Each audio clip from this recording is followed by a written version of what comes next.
الحمد لله رب العالمين، والعاقبة للمتقين، ولا عدوان إلا على الظالمين.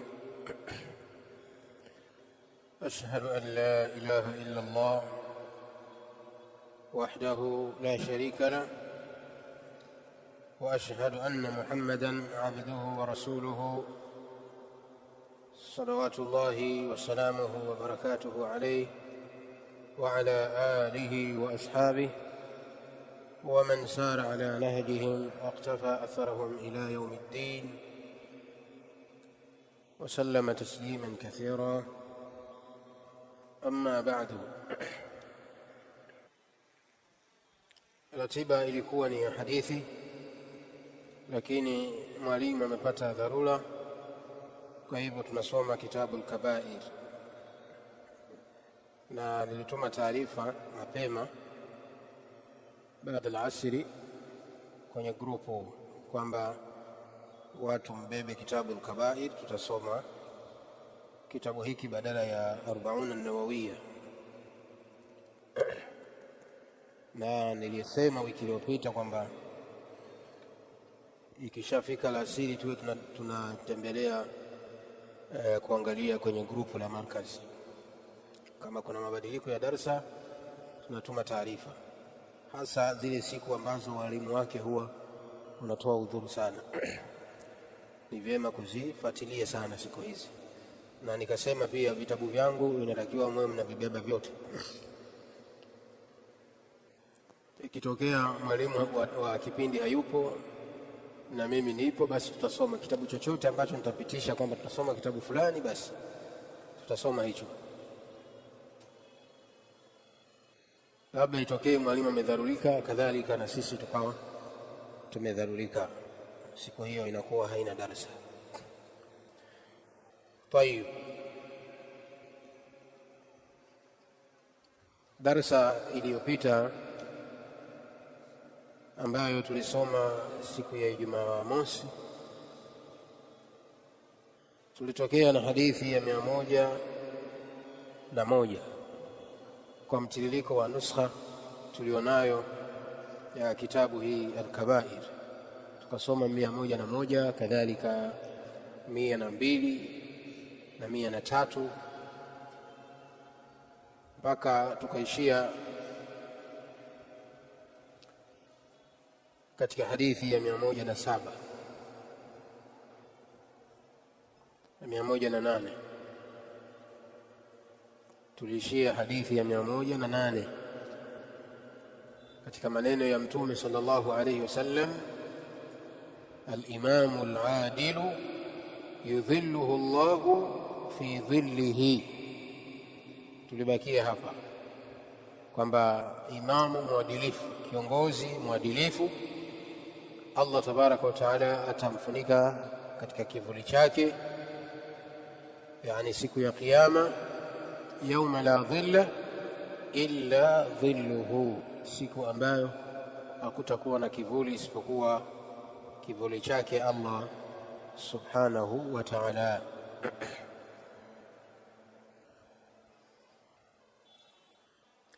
Tayeb, idhan leo tunatokea na hadithi ya 109.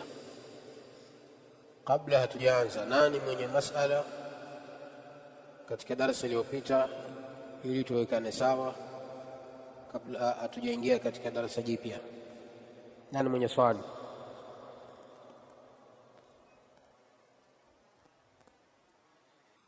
Naam.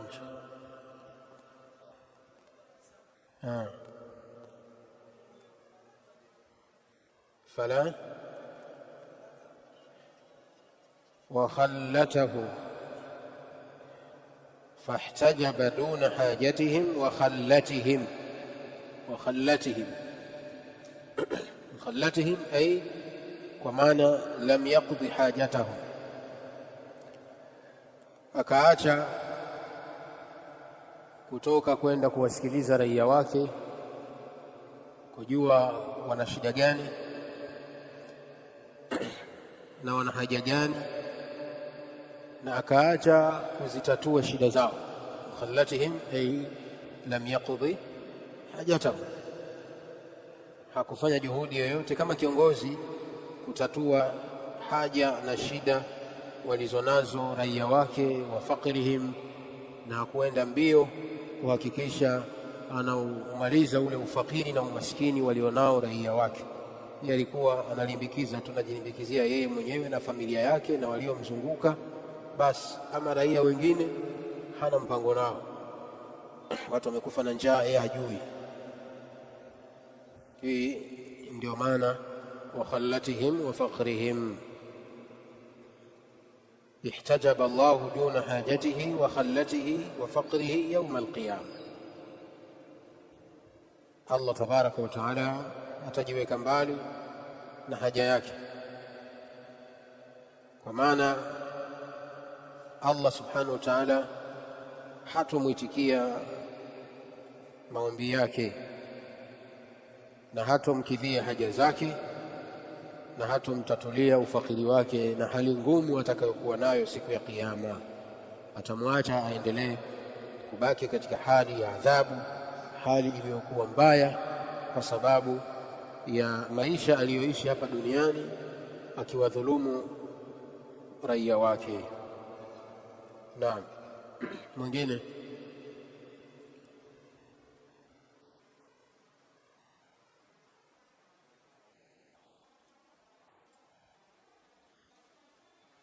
طيب. asema Mtume sallallahu alayhi wasallam, man ahdatha hadathan, man ahdatha hadathan, maana yake nini? Naam,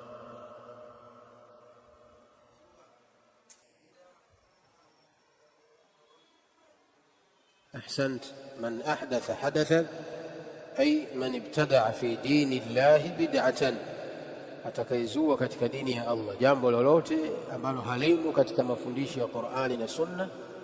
Au man ahdatha hadathan man fa'ala jurman, atakayefanya jarima yoyote, atakayefanya kosa lolote ambalo kwa kosa hilo anastahiki kuadhibiwa kwa mujibu wa kitabu na Sunna. Au awa muhdithan, au awa muhdithan, au akamhami na kumtetea mzushi muovu, fa alayhi la'natullahi wal malaikati wan nasi ajma'in la yaqbalu Allahu minhu sarfan wala ajlan. maana yake nini? la yaqbalu Allahu minhu sarfan.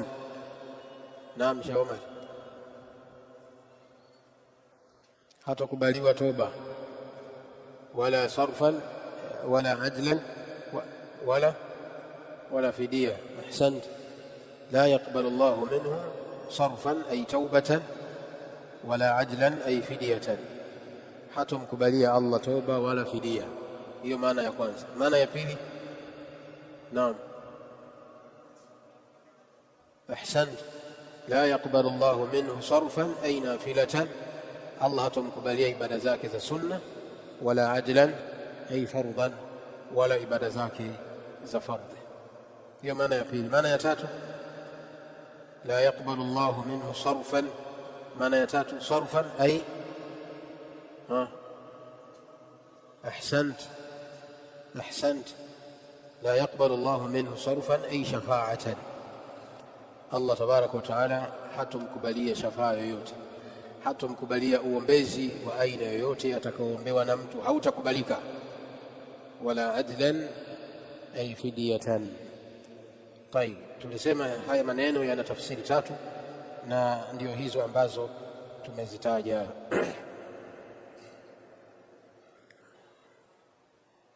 Tayeb, al-imamu al-adil, imamu mwadilifu, kiongozi mwadilifu, yudhilluhu Allahu fi dhillihi, Allah atamfunika katika kivuli chake. Fi dhillihi, nini maana ya fi dhillihi? Atamfunika kwa kivuli chake. Kivuli gani?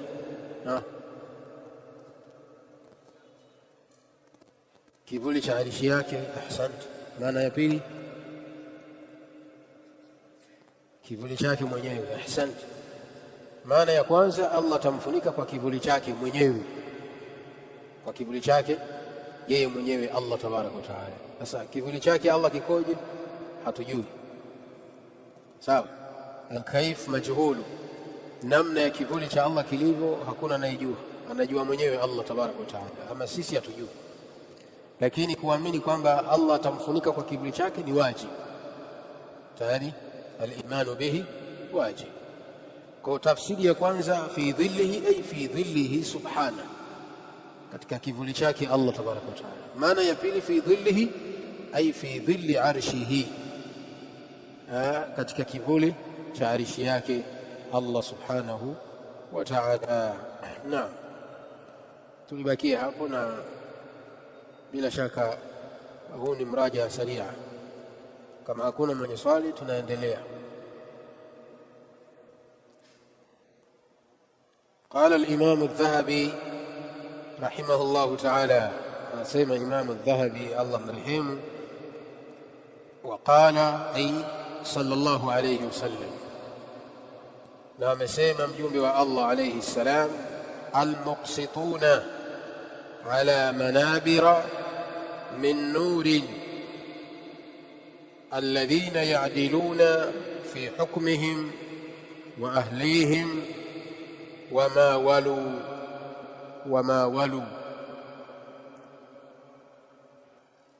الحديث أخرجه مسلم. Hadithi nyingine iliyoweka Imamu Dhahabi katika mlango huu wa dhulma ya viongozi, na kwamba kufanya dhulma kabira min kabairi dhunub, kufanya dhulma ni katika madhambi yaliyokuwa makubwa. Ni maneno haya ya Mtume alayhi salam aliposema almuqsituna, waadilifu. Almuqsituna ay aladiluna, aladiluna, waadilifu, watu wenye kufanya uadilifu, ima viongozi waadilifu, sawa sawa ni viongozi wakubwa katika nchi, maraisi, mawaziri, wafalme na mfano wao, yani kuanzia ngazi za juu rais mpaka ngazi za chini ya mjumbe wa nyumba 5, si nyumba 10, sijui. Kadhalika na viongozi hasa kwa watu wachache, kama vile kiongozi wa nyumba, baba wa nyumba, au kiongozi wa msikiti kama imamu na mfano wake, mwalimu wa madrasa, mudiru wa madrasa, mudiru wa markazi na wengine wote.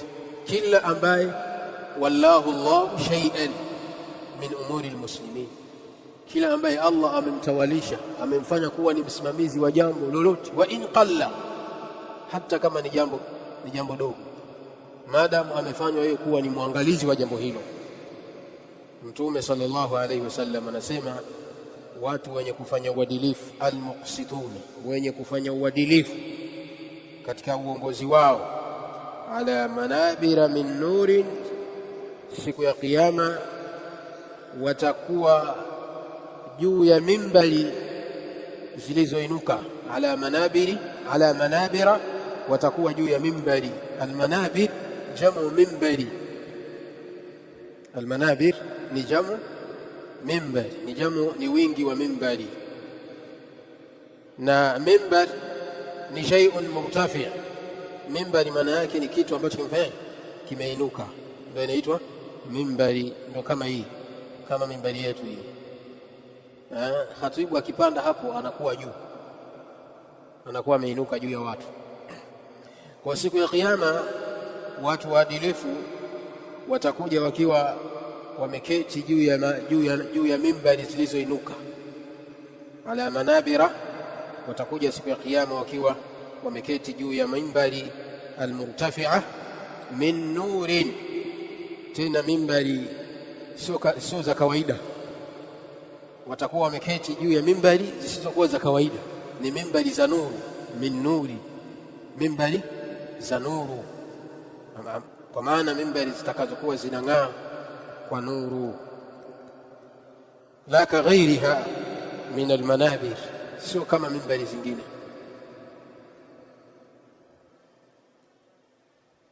Ni watu gani hao ambao Mtume sallallahu alayhi wasallam anaelezea hali yao siku ya Kiyama? Almuqsituna ala manabira min nuri, watu wenye kufanya uadilifu hapa duniani, siku ya Kiyama watakuja wakiwa wameketi juu ya mimbari zilizoinuka, tena mimbari za nuru. Alladhina ya'diluna, watu hao ni wenye sifa hizi. Alladhina ya'diluna, wale wenye kufanya uadilifu, fi hukmihim, katika hukumu zao, fi hukmihim, katika hukumu zao, al-aam wal-khas, katika hukumu wanazozitoa zikiwahusu watu wote kama vile viongozi wa nchi wakubwa, au al-khas, au hukumu zao wanazozitoa kwa watu maalum. Hukumu anayoitoa kiongozi kuwahusu raia wote, hii ni hukumu al-aam. Au kiongozi akatoa hukumu kuwahukumu watu wawili, kama ni kesi mahakamani, watu wawili wameshtakiana, kiongozi akawahukumu hawa kwa uadilifu, hii inaitwa hukumu khas. Hii ni hukumu ya watu maalum. Kwa hivyo wale wanaofanya uadilifu fi hukmihim, katika hukumu zao, wa ahlihim, na watu wao, wanaofanya uadilifu katika hukumu zao, kadhalika na watu wao, wa ahlihim, na watu wao, kwa maana fi buyutihim, katika majumba yao, wanaowafanyia uadilifu watu wao katika majumba yao, wale watu walio chini yao, watoto wao na wake zao na wengine wote ambao walio chini yao. Kadhalika wa ahlihim, kwa maana ya viongozi wanaowafanyia uadilifu raia wao. Wama walu, na wale wenye kufanya uadilifu kwa yale waliotawalishwa. Wama walu, na wale wenye kufanya uadilifu katika yale waliosimamia, waliotawalishwa, waliofanywa kuwa ni viongozi wa kuyasimamia majambo hayo. Kwa hadithi hii inazungumzia umuhimu wa kufanya uadilifu kwa viongozi katika hukumu zao, kadhalika na kwa watu wao, kwa familia zao na raia wao, kadhalika na kila mwenye kubeba jukumu la kusimamia jambo lolote, hata kama ni dogo, basi inatakiwa awe mwadilifu. Atakapokuwa mwadilifu katika jambo hilo ambalo amelisimamia, basi siku ya Kiyama atakuja akiwa ameketi juu ya mimbari al-murtafi'a, tena mimbari min nurin. Wama walu, na wale wenye kufanya uadilifu katika vile walivyovisimamia, katika yale waliotawalishwa. Hapa naingia kila mtu ambaye amebeba majukumu katika kusimamia majambo. Mwalimu wa madrasa anaingia hapa, wama walu. Imamu wa msikiti anaingia hapa, mudiri wa markazi, mudiri wa madrasa anaingia hapa, kadhalika na mtu yeyote ambaye amekabidhiwa majukumu ya kusimamia majambo ya Uislamu au mambo ya watu, kusimamia mambo ya kijamii, sawa, anaingia katika sehemu hii. Mjumbe wa nyumba 10 anaingia katika sehemu hii.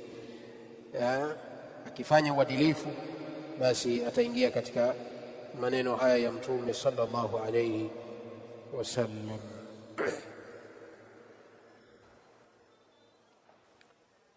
Tayeb, hadithi hii tunapata faida umuhimu wa kuwa mwadilifu kwa kila jambo unalolisimamia, na ufanye hivyo kwa ajili ya kutafuta radhi za Allah subhanahu wa ta'ala. Na tunaona pia kwamba almuqsituna, watu wenye kufanya uadilifu, hum muqarrabuna ila Allah tabaraka wa ta'ala, ni watu walio karibu zaidi na Allah subhanahu wa ta'ala. Wa mukramun, kadhalika ni watu ambao watakaokirimiwa, ni watu wenye kukirimiwa na Allah subhanahu wa ta'ala siku ya Kiyama. Ndio maana watakuja wakiwa tofauti na wengine. Wale viongozi waadilifu watakuja wakitofautiana na wengine. Kwa hivyo watu wote yasrifuna wujuhahum ilayhim, watu wote watakuwa wakiwatazama, hawa ni watu gani? Mbona wao wameketi tena juu ya mimbari za nuru ambazo ni murtafia, wako juu yetu? Kaifa haula, hawa watu wamefanya nini? Watu hawa si wengine isipokuwa ni viongozi waliokuwa waadilifu duniani. Kwa Allah tawakirimu siku ya Kiyama kwa kuja katika hali na sura tofauti na wengine, watakuwa waheshimiwa. Sawa, wataheshimiwa kwa maana watakirimiwa na Allah subhanahu wa ta'ala kwa kuketi juu ya mimbari za nuru. Nasal Allah as-salamata wa tawfiq. طيب. وقال صلى الله عليه وسلم، pia hadithi nyingine aliyoiweka Imam Adh-Dhahabi anasema waqala sallallahu alayhi wasallam, na amesema pia Mtume alayhi salam, shiraru a'immatikum alladhina tubghidunahum wa yubghidunakum wa tal'anunahum wa yal'anunakum. qalu ya rasul Allah afala nunabidhuhum qala la ma aqamu fikum as-salata. Hadithi nyingine yasema Mtume sallallahu alayhi wasallam, shiraru a'immatikum, na hapa Imam Adh-Dhahabi amechukua mahallu shahid, lakini mwanzo wa hadithi imeanza khiyaru a'immatikum, viongozi wenu waliokuwa bora. Sawa, alladhina tuhibbunahum wa yuhibbunakum, ni wale mnaowapenda na nyinyi pia ni wale mnaowapenda na wao pia wanakupendeni. Hawa ndio khiyaru a'immatikum, viongozi wenu waliokuwa bora. Kiongozi bora ni yule anayependwa na wale anaoongoza, na akishapendwa kiongozi na raia wake, bila shaka na yeye atawapenda. Sawa.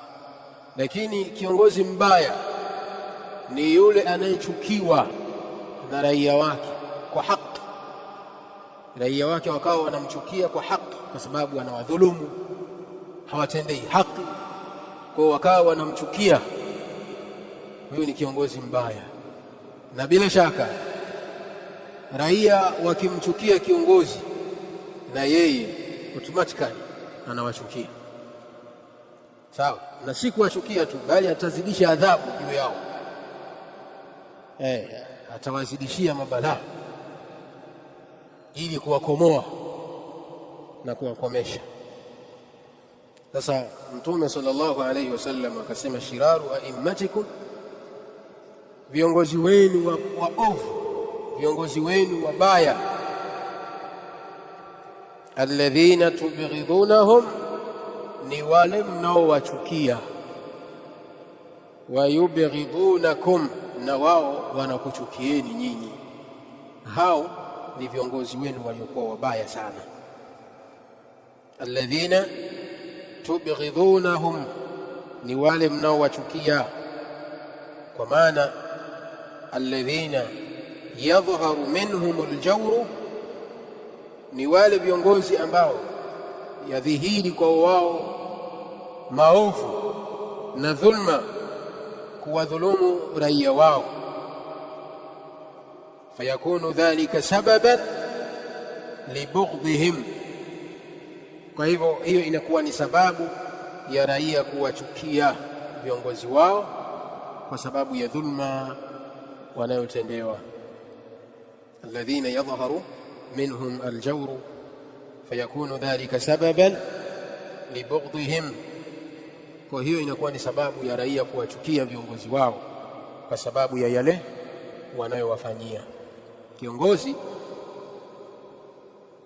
anapowafanyia raia wake dhulma, mambo mabaya, hawatendei haki, hafanyi mambo, haendi mbio kwa ajili ya maslahi ya raia. Sawa, yeye anaangalia maslahi ya nafsi yake na watoto wake na familia yake wa hakadha. Sawa, hajali raia wake, bali si hivyo tu, anakuwa ni mmoja kuwakandamiza na kuwapokonya mali zao na haki zao. Kiongozi huyu raia wanakuwa ni wenye kumchukia kutokana na hayo yanayojitokeza kwake, wanakuwa ni wenye kumchukia. Lakini kiongozi anayekuwa ni mwenye kuwafanyia wema na anakwenda mbio kuhakikisha raia anawatatulia matatizo yao, huyu atapendwa na watu, hata kama hatapendwa na watu wote. Sawa, sababu hakuna kiongozi anayependwa na watu wote. Mahama utakapokuwa mwadilifu vipi, watakupenda watu, lakini watakuwepo wengine watakuponda pia.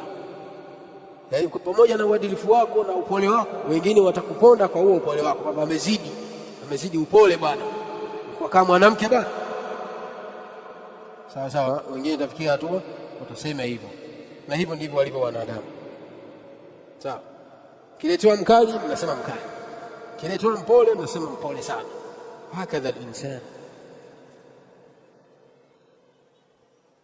Kwa hivyo Mtume alayhi salam akasema viongozi waliokuwa wabaya ni wale mnaowachukia na wao wanakuchukieni. Kwa lazima raia walijue hili, kwamba wanapowachukia viongozi wao wajue na viongozi wao pia wanafanya, wanawachukia bila shaka.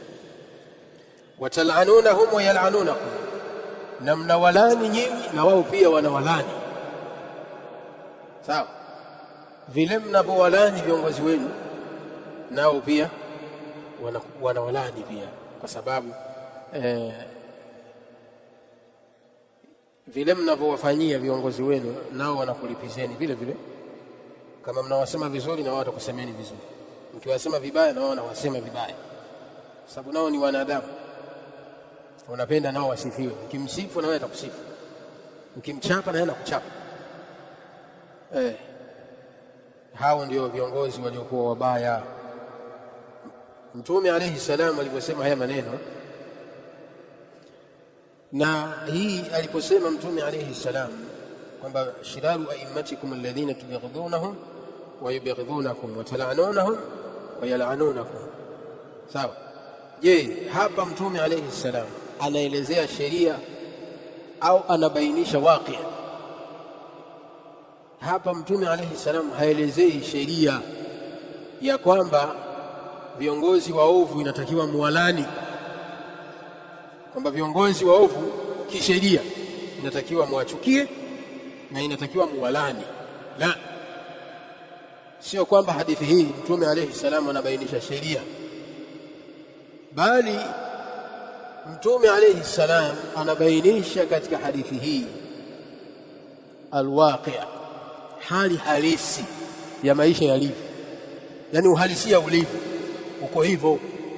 Kiongozi dhalim anachukiwa, kiongozi asiyekuwa mwadilifu anachukiwa, yani huo ndio uhalisia. Lakini sio kwamba sheria ya Uislamu inamtaka raia kiongozi wake akimdhulumu amchukie, la, bali inamtaka muombee dua, amuombee dua kwa Allah, Allah muongoze, sawa, ambadilisha, mfanye kuwa ni mwema, kwa sababu wewe kuchukia kwako haikusaidii chochote.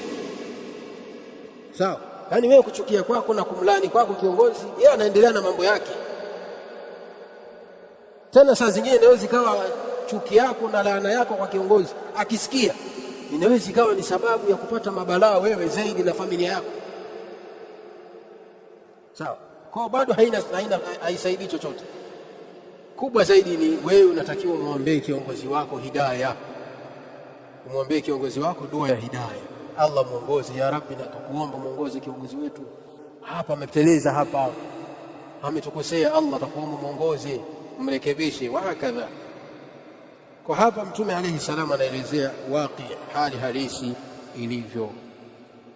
Aliposema haya maneno, qalu ya Rasulullah, wakasema masahaba, mjumbe wa Allah, afala nunabidhu, je unasemaje tuwapige vita? Afala nunabidhuhum, ay afala nunabidhuhum bisayfi, kama ilivyokuja katika lafzi afala nunabidhuhum bisayfi, unasemaje ewe mtume tuwapige vita kwa upanga, kwa maana tujitenge nao, tukiweza kuwaua tuwaue? Unasemaje ewe mtume tutakapoishi na viongozi wa sampuli hiyo, tukiwapiga vita? Qala, akasema mtume sallallahu alayhi wasallam, la, hapana, msiwapige vita wala msipigane nao na wala msitoke chini ya taa yao, ma aqamu fikum as-salata, kwa muda ambao ni wenye kusimamisha sala. Ma aqamu fikum as-salata, kwa muda ambao ni wenye kusimamisha sala, yani kwa muda ambao ni wenye kukuswalisheni au ni wenye kusimamisha sala. Kwa maana hapa mtume alayhi salam anaelezea viongozi wa Kiislamu, viongozi wa Kiislamu. Maadamu ni kiongozi wa Kiislamu na anasimamisha sala, haifai kutoka chini ya taa yake, haifai kumpiga vita, haifai kumlani, haifai kumsema vibaya, bali inatakiwa kumwombea dua, kama kiongozi wako. Hadithi hii, katika faida zinazopatikana katika hadithi hii, yadullu ala anna al-asla hubbu ulati al-umur. Inaonyesha hadithi hii kwamba asili ni kuwapenda watawala. Ala anna al-asla hubbu ulati al-umur. Hadithi hii inatufundisha kwamba asili ni kuwapenda watawala, asili ni kuwapenda watawala wa Kiislamu. Wa in jaru wa dhalamu, hata kama watafanya dhulma, watakuwa waovu, inatakiwa kuwapenda kwa yale wanayoyafanya katika mazuri na kuwachukia katika yale wanayoyafanya katika mabaya na dhulma. Lakini asili ni kuwapenda watawala, sawa, watawala wa Kiislamu. Je, mtawala si kuwa Muislamu inafaa kumpenda au inafaa kumchukia na kumlani na kutoka chini ya taa yake? La, mtawala wa nchi hata kama si Muislamu, maadamu ni kiongozi wako, inafaa kumpenda kama kiongozi wako, sawa, inafaa kumpenda kama kiongozi wako na kumwombea dua ya hidayah, Allah amuongoze, amuoneshe njia ya haki, aweze kuingia katika Uislamu. Lakini pia Allah amuongoze, umuombee dua kiongozi wako asiyekuwa Muislamu, Allah ajalie kuwa ni kiongozi mwema, awatawale vizuri, afanye yale ambayo yana maslahi na wananchi, sawa. Hizi ni katika dua ambazo Uislamu unatufundisha tuwaombee watawala wetu, na sio kwamba kiongozi akishakuwa si Muislamu basi laanatullahi alayhi, la, sawa. Hii haitokusaidia chochote katika maisha yako, na si katika mafundisho ya Uislamu kuwalani watawala, si katika mafundisho ya Uislamu kuwalani watawala na kuombea dua mbaya katika mimbari hizi au katika majukwaa mengine au katika sehemu za maombi, sehemu yote haifai, na si katika mafundisho ya Uislamu kuwasema vibaya watawala. Wa in jaru wa dhalamu, hata kama watakuwa ni madhalimu wakubwa, natakiwa ufanye subira huku ukiwaombea dua ya hidayah. Watu wengine wakisikia haya maneno, sio shehe vipi, shehe vipi, hasa katika nchi zetu hizi na viongozi wetu, nchi za demokrasia, sawa. Viongozi wanaongoza kwa kufuata nidhamu ya demokrasia wa hakadha. Kwa hivyo watu wanaona wanaishi kwa dhulma, wanadhulumiwa, basi wanaona badala yake ni kuwalani viongozi, kuwasema vibaya viongozi. Hapana, Uislamu haufundishi hivyo. Uislamu haufundishi hivyo. Uislamu unafundisha mtu maadamu ashakuwa ni kiongozi wenu, sawa, maadamu ashakuwa ni kiongozi wenu, basi inatakiwa as-sam'u wat-ta'a fil ma'ruf, wana usikivu na utiifu katika yale ambayo yasiyokuwa na maasi ya kumwasi Allah tabaraka wa taala. Ama akiamrisha kumwasi Allah, la sam'a wala ta'a, hapo hakuna sam'a wala ta'a. sawa. Ama anafanya mambo mengine na dhulumu, anafanya kadha na kupora mali, anakupiga, as-sam'u wa taa, sawa. Na hapa tulishaeleza sana katika majalisi zilizopita, sema tu nimegusia kwa sababu ya munasaba huu. Anasema Imam Adh-Dhahabi, rawahuma Muslim, hadithi hizi mbili amezipokea Imam Muslim, hadithi ile ya 109 na 110 ambayo ndio hii inaishia huku. Rawahuma Muslimun, hadithi hizi amezipokea Imam Muslim. Na mwisho wa hadithi hii anasema Mtume sallallahu alayhi wasallam, idha raaitum min wulatikum shay'an takrahunahu fakrahu amalahum wala tanzi'u yadan min ta'atin. Mwisho wa hadithi, idha raaitum min wulatikum shay'an, pindi mtakapoona kwa watawala wenu jambo lolote, takrahunahu, ambalo mnalichukia, mkaona kwa watawala wenu, viongozi wenu wanafanya matendo ambayo yanakuchukizeni nyinyi, ima wanawadhulumu katika haki zenu, katika mali zenu, katika heshima zenu, fakrahu amalahum, chukieni yale matendo yao. Hayo matendo wanayokufanyieni yaliyokuwa mabaya muyachukie, kwa maana automatically, yani uhalisia ulivyo, mtachukia hayo matendo, basi mnayo haki ya kuchukia matendo yao. Fakrahu amalahum, kwa maana mnayo haki ya kuchukia matendo yao.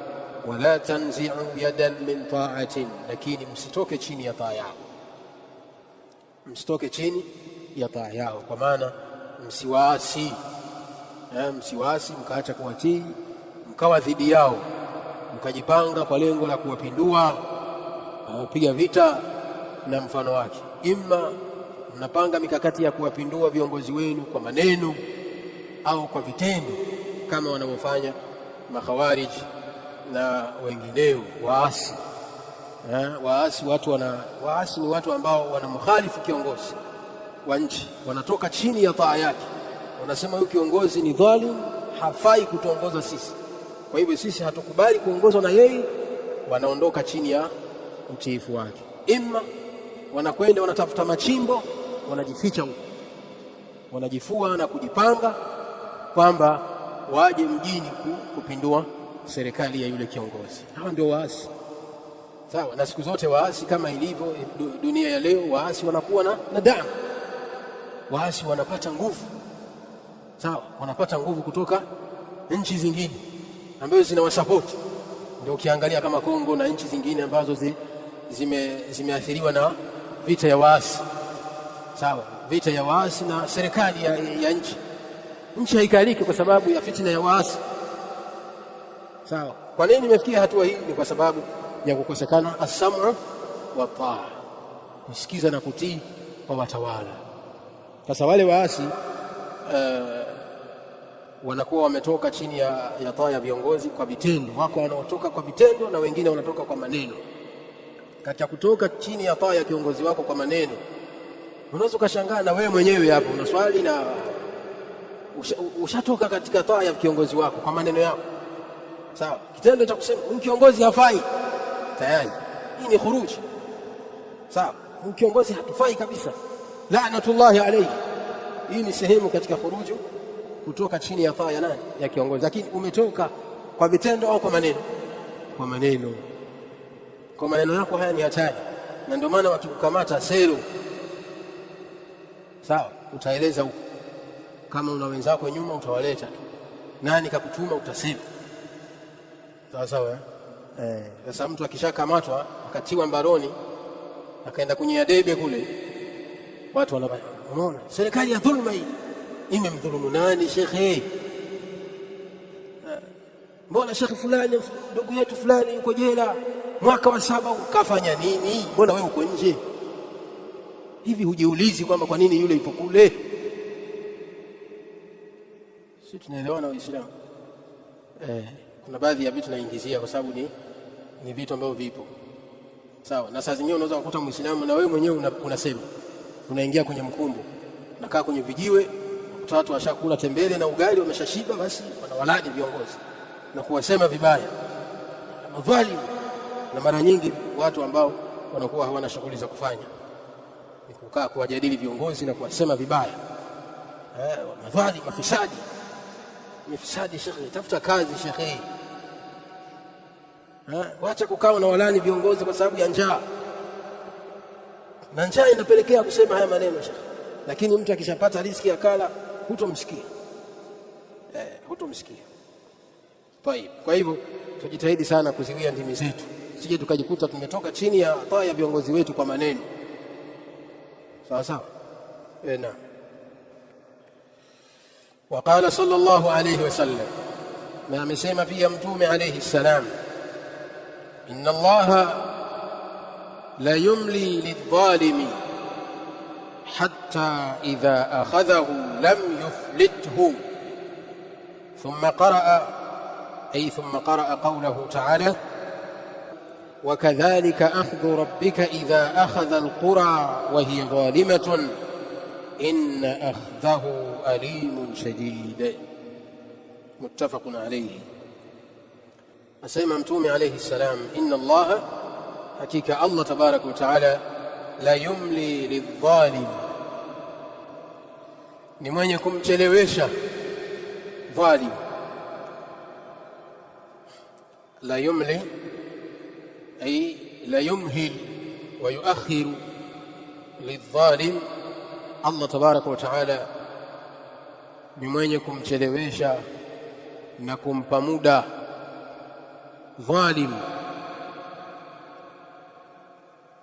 حتى إذا أخذه، mpaka atakapomwadhibu Allah tabaraka wa taala.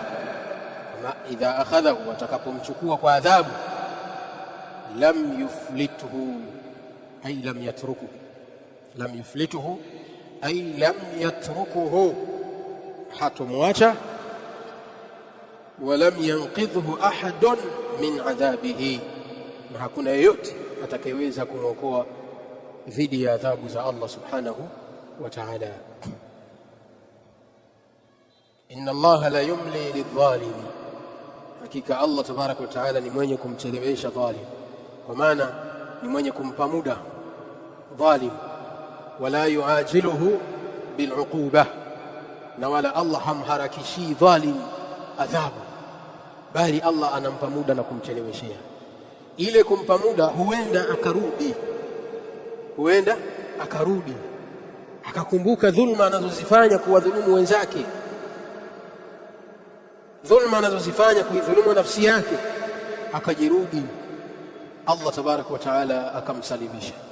Ndio maana Allah anampa muda, lakini sio kwamba kile kitendo cha Allah kumpa muda mrefu si kheri kwake yeye, bali Allah tabaraka wa taala yani Allah hampi muda ili aendelee kudhulumu.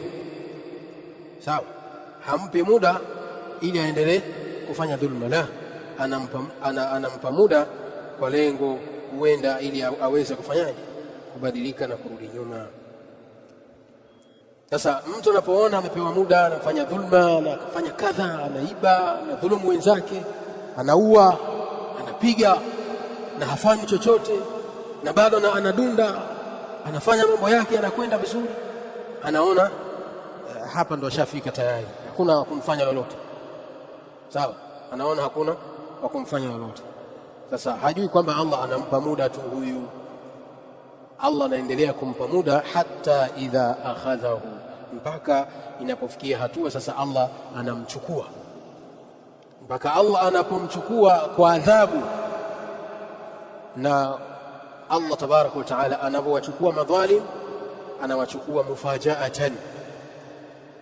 Akhdhu adh-dhalim mufajaatan, Allah tabaraka wa taala anapowachukua madhalim anawachukua kwa ghafla, anawaadhibu ghafla, anawashushia adhabu za ghafla. Lam yuflituhu ay lam yatrukuhu, Allah hamwachii mja huyo, akishamchukua kwa adhabu hamwachii tena, kwa maana atakuwa mtu huyo yantaqilu min adhabin ila adhabin, anakuwa ni mwenye kuhama kutoka kwenye adhabu moja kwenda kwenye adhabu nyingine. Hapa duniani yeye anahisi yuko kwenye raha, lakini yuko kwenye adhabu. Maisha ya dhulma si maisha ya raha, ni maisha ya shida, ni maisha ya ghadhabu za Allah tabaraka wa taala. Kadhalika akitoka hapa duniani akiingia kaburini anakutana na adhabu zake, na haitoshi hiyo, akhira atakutana na adhabu zake mpaka atakapohukumiwa kuingia motoni. Kama ni wa motoni atakutana na adhabu ya moto wa Jahannam, wa na'udhu billahi min su'il hali. Kwa hiyo mtu huyo Allah atakapokuwa ameshamchukua kwa adhabu, hatomwacha, ataendelea kuhangaika katika adhabu hatta yastaqirra, mpaka atakapotulizana, kwa maana atakapoingizwa katika moto wa Jahannam, wa na'udhu billahi minan nar. Kisha thumma qaraa, kisha Mtume alayhi salam alipoyasema haya maneno akasoma kauli yake Allah tabaraka wa taala, inna Allaha la yumli lidh-dhalimi hatta idha akhadhahu, hakika Allah ni mwenye kumpa muda dhalim, mwenye kumchelewesha dhalim, hatta idha akhadhahu, mpaka Allah atakapomchukua kwa adhabu. Sawa, na tumesema uchukuaji wa Allah, adhabu ya Allah kwa madhalim inakuja mufajaat, mpaka Allah anapomchukua mja huyo, lam yuflithu ay lam yatruku, hatomwacha, kwa maana ataendelea kuhangaika katika adhabu. Anatoka katika adhabu hii anaingizwa katika adhabu nyingine, anatoka katika adhabu hii anaingizwa kwenye adhabu nyingine, mpaka atakapoingizwa kwenye adhabu ya mwisho ambayo ni an-naru jahannam. Kisha Mtume alayhi salam alipoyasema haya maneno, thumma qaraa, kisha akasoma maneno ya Allah tabaraka wa taala, wa kadhalika akhdhu rabbika, na hivyo ndivyo ilivyo mapatilizo ya Mola wako ya adhabu kwa watu wenye kufanya dhulma. Wa kadhalika akhdhu rabbika, na hivyo ndivyo ilivyo, au na hivyo ndivyo yalivyo mapatilizo ya Mola wako ya adhabu, mapatilizo ya Mola wako ya adhabu na mateso kwa madhalim.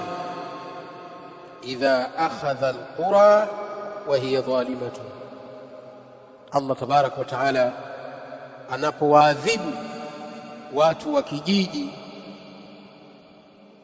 kilichofanya dhulma, pindi Allah tabaraka wa taala anapowaadhibu, idha akhadha alqura, anapowapatiliza watu wa kijiji kwa adhabu.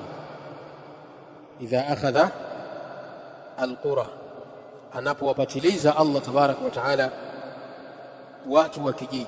Hapa kimetajwa kijiji, idha akhadha alqura, anapokipatiliza kijiji, lakini haina maana ya kijiji hapa, ina maana ya watu wa kijiji. Anapowapatiliza Allah tabaraka wa taala kwa adhabu watu wa kijiji wenye kufanya dhulma, idha akhadha alqura wa hiya dhalimatun inna akhdahu alimun shadid, kwa hakika kupatiliza kwake Allah tabaraka wa taala kwa adhabu na mateso kwa madhalim, alimun shadid, mapatilizo yake Allah tabaraka wa taala kwa madhalim ni mapatilizo yaliyokuwa makali yenye kuumiza. Alimun shadidun inna akhdahu, hakika mapatilizo yake Allah ya adhabu na mateso kwa madhalim, alimun shadidun, ni makali yenye kuumiza. Mtume sallallahu alayhi wasallam alisoma aya hii akitilia mkazo maneno haya aliyoyasema kwamba mtu anapofanya dhulma Allah anampa muda mpaka atakapomchukua kwa adhabu, hatomwachia, kwa maana ataendelea kubaki katika adhabu. Akitoka katika adhabu hii anaingia katika adhabu nyingine mpaka atakapoingia katika adhabu ya kudumu. Ndio akastadili akayapa nguvu maneno yake kwa maneno ya Allah tabaraka wa taala, wa kadhalika akhdhu rabbika idha akhadha alqura wa hiya zalimatun. Mahallu shahid, inna akhdahu alimun shadid, hakika mapatilizo yake Allah ya adhabu na mateso kwa madhalim ni makali na yenye kuumiza. Hadithi hii ni muttafaqun alayhi, ameipokea maimamu wawili, Imam al-Bukhari na Muslim. Fihi at-tahdhiru min adh-dhulmi, hadithi hii tunapata faida nyingi, lakini ikiwemo tahadhari ya kufanya dhulma. Hadithi hii inatutahadharisha kufanya dhulma, kumdhulumu lilqaribi walbaid, kumdhulumu mtu wako wa karibu au mtu wako wa mbali, kumdhulumu mtu wa karibu au mtu wa mbali. Walmuslimi walkafir, kadhalika kumdhulumu muislamu au kafiri. Walqawi waldhaif, kadhalika kumdhulumu mtu mwenye nguvu na dhaifu. Sawa. Hadithi hii inatutahadharisha kufanya dhulma, kumdhulumu mtu wako wa karibu au hata kama ni mtu wa mbali, au kumdhulumu muislamu au kumdhulumu asiyekuwa muislamu. Haifai kumdhulumu hata asiyekuwa muislamu, haifai kumdhulumu katika haki zake, ni haram. Sawa. Na hayo ndio mafundisho ya Uislamu, na sio kama wanavyoitakidi makhawarij, magaidi. Sawa. Katika itikadi za magaidi na misimamo yao ni kwamba makafiri ni halali kumwaga damu zao muda wowote na wakati wowote. Ukipata chansi, kata shingo yake. Sawa. Huo ndio msimamo wa magaidi. Ama muda wowote kukutana kafiri, kata shingo yake, chukua pesa, msachi, piga sachi ni mfukoni, kama na hela chukua, kwa sababu hizo hela walizonazo ni za kwetu. Hii ni misimamo ya watu gani? Matakfiri, magaidi ndio wanaamini hivyo, na walikuwa wakifanya miaka ya nyuma huko Mbagala, huko na Kisemvule, wapi huko, kwenda wiki hii huko Kimanzichana. Sawa. Walikuwa wakifanya hayo, wakikutana na makafiri wanawapiga kabari, wanawasachi, ukiwa na pesa wanawapokonya, akiwa na usafiri wanawapokonya, wanawapiga, na ikiwezekana wanawaua kabisa. Sawa. Yamefanyika hayo miaka ya nyuma kidogo hapo, bila shaka mtakuwa mnakumbuka. Lakini Allah tabaraka wa taala akawachukua, Allah akawaadhibu. Sawa. Na kwa hiyo haya si katika mafundisho ya Uislamu, kwamba madam ni kafiri, ukimwona kafiri anaendesha gari yake, hiyo gari ni ya kwetu. Nani kakwambia kwamba gari ni ya kwetu? Tafuta kazi shekhe, na upate ya kwako. Sawa. Nasema kwamba haya magari haya, hizi mali hizi, haya majumba haya wanaokaa makafiri, haya ni ya kwetu sisi. Kwa hivyo maana yake kama ni ya kwetu sisi, inatakiwa tuwalie time. Ukimpata kafiri kama ya time, chukua hiyo ya kwako shekhe. A'udhu billah. Sawa. Watu wamefanya shekhe. Sasa Uislamu haufundishi hivyo. Ndio maana tunasema siku zote kwamba Uislamu na ugaidi ni maji na moto. Lakini watu wasiojua majahili, utakuta na watu wenye chuki na Uislamu, utakuta wanasema kwamba Uislamu ni dini ya ugaidi. Hata jahili anayesema haya maneno ni mtu mjinga, hajielewi, au ana chuki na Uislamu. Sawa. Au amemezeshwa fikra kwamba Uislamu ni dini ya ugaidi. Hapana, Uislamu si dini ya ugaidi. Uislamu unapiga vita ugaidi usiku na mchana. Sawa. Mafundisho ya Uislamu ni kwamba kafiri asiyekuwa Muislamu ni haramu kumdhulumu haki yake, ni haramu kumdhulumu haki yake, imma katika heshima yake au katika mali yake, ni haramu. Hakadha al-Islam. Tuko pamoja? Idhan tumeona katika faida tunazofaidika katika hadithi hii uharamu kufanya dhulma, kumdhulumu mtu yeyote katika haki zake, haijalishi ni Muislamu au si Muislamu.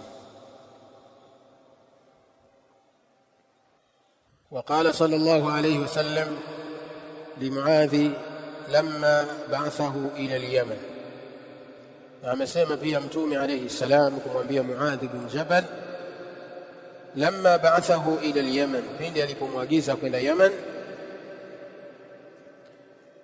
Mtume alayhi salam alipomwagiza Muadh kwenda Yaman, awsa lahu wasiya, alimpa wasia. katika maneno yake alayhi salam aliyomhusia Muadh bin Jabal radiyallahu anhu, alisema iyyaka wa karaima amwalihim.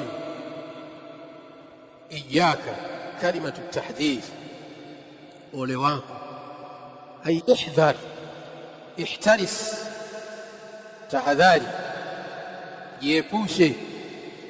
Wa karaima amwalihim, jiepushe na kuchukua na kuchagua mali zao za thamani, mali zao za thamani. Alimpa maelekezo, ukienda huko utakuta ahlul kitabi, jambo la kwanza wafundishe tauhidi.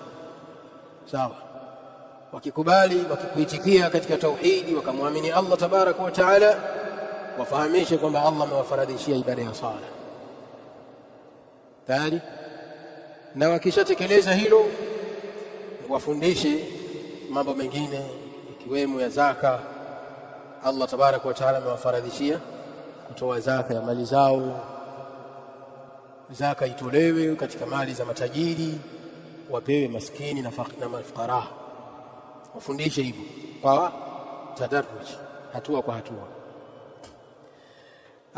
Alipomfundisha katika sehemu hii ya zaka, uchukuaji wa zaka, kwamba wakikubali basi wafundishe ibada ya zaka, kwamba Allah amewafaradhishia watoe zaka. Ole wako sasa katika hiyo zaka, katika kuchukua zaka, usije ukachagua mali zao za thamani. Sawa, ukasema sasa hapa katika utoaji wa zaka inatakiwa ulete, kama ni ngamia, alete ngamia mwekundu ndio anakubalika katika zaka.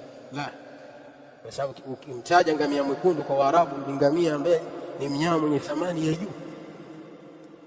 Sawa, hapana, unatakiwa uchukue na uambie walete wale wanyama wa saizi ya kati. Kama ni zaka ya wanyama, walete wanyama wa saizi ya kati, isiwe duni sana. Sawa, sio tena unatoa zaka unatoa mnyama ambaye amekondeana, hata nyama hana, ana mifupa mitupu.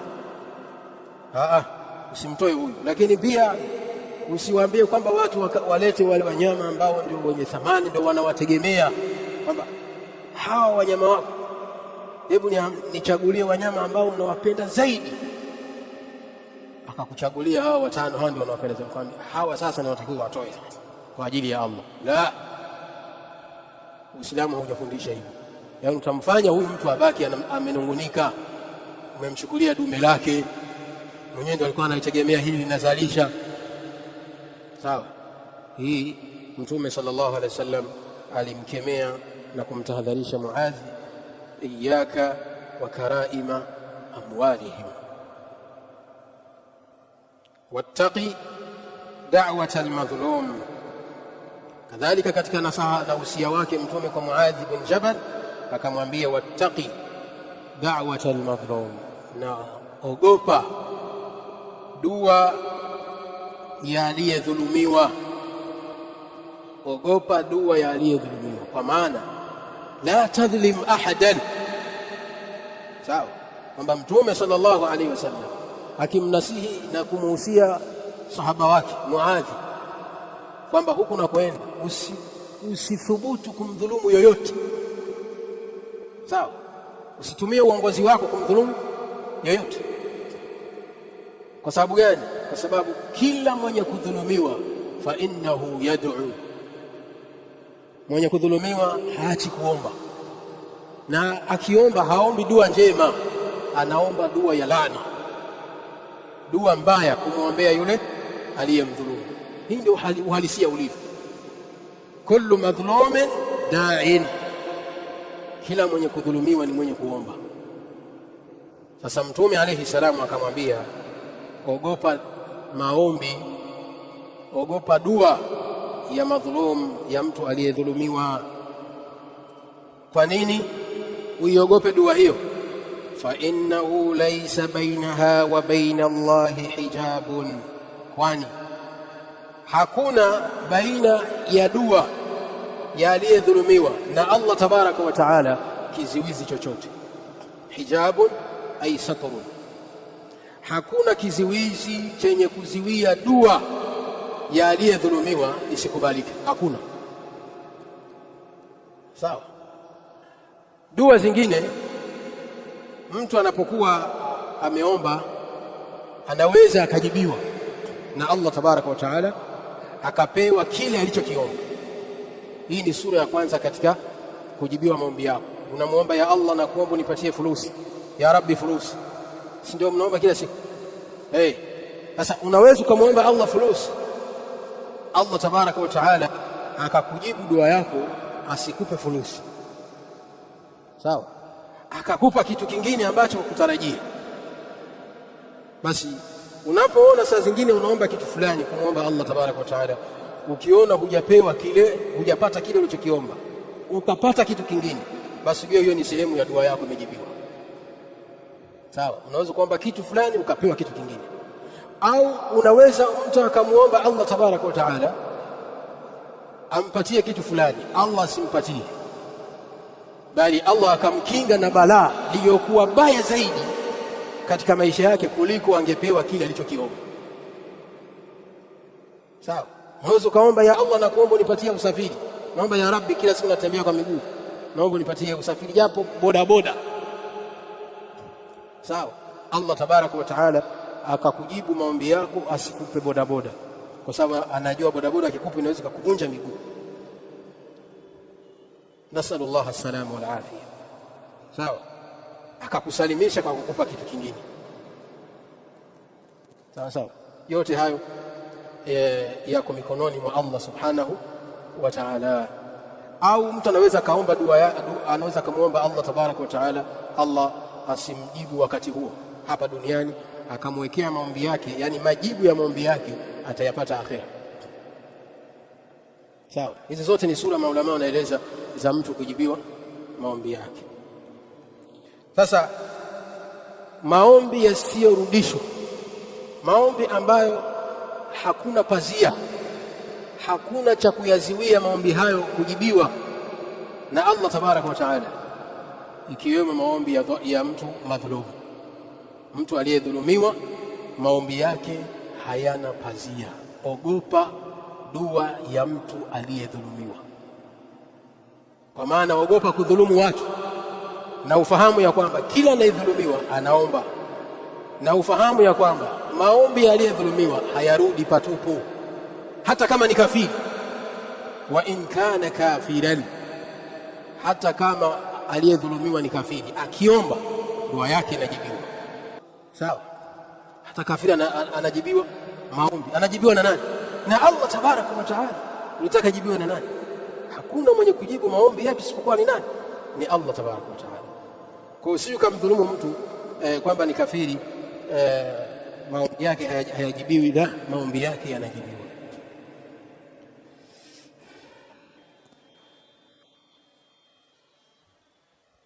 Kwa hadithi hii inatutahadharisha min adh-dhulmi, kumdhulumu mtu yoyote. Hadithi hii katika faida zake inatutahadharisha min adh-dhulmi li ahadin, kuacha kumdhulumu mtu yoyote, kwa sababu kama tulivyosema, mwenye kudhulumiwa ni mwenye kuomba. Na siku zote kama alivyosema Mtume alayhi salam, maombi ya aliyedhulumiwa huwa hayarudi. Kadhalika katika maombi yasiyorudi ni maombi ya mzazi kwa mtoto. Ni maombi ya mzazi kwa mtoto. Wewe mtoto unatakiwa uwe na adabu na heshima kwa wazazi wako, na ufahamu ya kwamba mzazi wako akisema ya Rabb, khalas, ya Allah muangalie huyu mtoto jeuri, khalas, dua yake hairudi. Yani vile atakaposema inajibiwa. Sawa? Kwa hivyo nasi wazazi pia natakiwa tuwe makini katika maneno yetu tunao na dua zetu tunazowaombea watoto wetu. Tuwaombee dua njema na tujiepushe na dua mbaya kuwaombea watoto wetu, kwa sababu dua zetu, yani dua za wazazi kwa watoto, hazina pazia. Sawa? Unakuta mzazi mwingine, Mwenyezi Mungu akuvunje miguu, ya atakuja vunjika huyu shekhi. Sawa? Mwenyezi Mungu akuvunje miguu, hii ni dua mbaya shekhi, ni dua ya shari. Unamwombea nani? Mwanao. Hii haipendezi.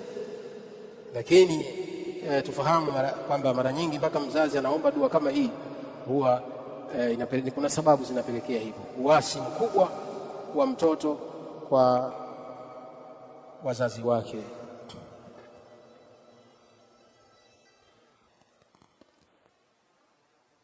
Tayeb, tumalizie hadithi hizi mbili fupi kisha tufunge darasa. وقال صلى الله عليه وسلم إن شرار الرعاء الحطمة إن شرار الرعاء الحطمة متفق عليه. asema Mtume alayhi salam, hakika mchungaji aliyekuwa mbaya zaidi, inna sharra ar-ri'ai, ar-ri'ai ni jamu ya ra'i, ar-ri'a ni jamu ya ra'i, na ra'i ni mchungaji, ra'i ni mchungaji. Kwa hivyo Mtume alayhi salam anasema hakika mbaya zaidi katika wachungaji, kwa maana mbaya zaidi katika viongozi, mbaya zaidi katika wachungaji, kwa maana mbaya zaidi katika viongozi, al-hutama, ni kiongozi au mchungaji anayewachunga watu wake kwa ususuwavu. Al-hutama bil-unf, ni yule anayewachunga, anaowachunga imma wanyama au watu, anawachunga bil-unfi, kwa ususuwavu, kwa ukatili, anawachunga, anawaongoza watu wake kwa ukatili. Huyo ndio kiongozi aliyekuwa mbaya, mwenye shari, na ametajwa kuwa ni al-hutama, imetokana na moto. Al-hutama ni jina la moto, na hutama ni moto ambao watu wake watakuwa wakitupwa bila mpangilio, yani watakuwa wakijazwa katika moto huo bila mpangilio, wanarundikana. Huo ndo moto, sawa. Al-hutama narullahi al-muqada, naudhu billahi min adhabi an-nar. Kwa hiyo kiongozi ambaye la yarhamu ra'iyatahu, asiwahurumia raia wake, wala yarfaqu bihim, na wala hawaongozi kwa upole, hawaonei huruma na kufanya mambo ambayo yana maslahi na wao, bali anawaongoza kwa ukatili na kuwadhulumu, kiongozi huyo Mtume sallallahu alaihi wasallam amesema ni kiongozi mbaya zaidi, na ni katika watu watakaoingizwa katika moto wa hutama. Wa na'udhu billahi min dhalik. Hadithi ya mwisho kwa leo ni kauli ya Mtume sallallahu alaihi wasallam. وقال صلى الله عليه وسلم ثلاثة لا يكلمهم الله, watu wa aina tatu Allah tabaraka wa taala hatowasemesha siku ya kiyama. la yukallimuhum Allah ay yawm al-qiyama, watu wa sampuli tatu Allah tabaraka wa taala hatowasemesha siku ya kiyama. Fadhakara minhum, akawa amewataja watu hao, miongoni mwao al-maliku al-kadhab. Fadhakara minhum, akawa amemtaja mmoja wao al-maliku al-kadhab, ni kiongozi muongo, kiongozi muongo aliyepindukia kwa uongo, anayewadhulumu watu kupitia uongo wake, anayewatawala watu na kuwaongoza watu kwa uongo, asiyekuwa mkweli katika maneno yake na matendo yake. Huyu kiongozi ni katika watu watatu ambao Allah tabaraka wa taala siku ya kiyama hatowasemesha, yani kwa maana Allah jalla fi ula siku ya kiyama atakuwa amewakasirikia. Wallahu taala a'lam. Allah tabaraka wa taala atuepushe na sifa hii ya dhulma, na tujalie tuwe ni watu wenye kuwafanyia uadilifu wale walio chini yetu, kadhalika kuzifanyia uadilifu nafsi zetu, na tuthibitishe katika haki. Kadhalika Allah tabaraka wa taala awajalie viongozi wetu watuongoze kwa uadilifu katika yale ambayo yana maslahi na sisi. Allah subhanahu wa ta'ala awaongoze katika yale yaliyokuwa mazuri na awaepushe na yaliyokuwa mabaya. Wallahu ta'ala a'lam.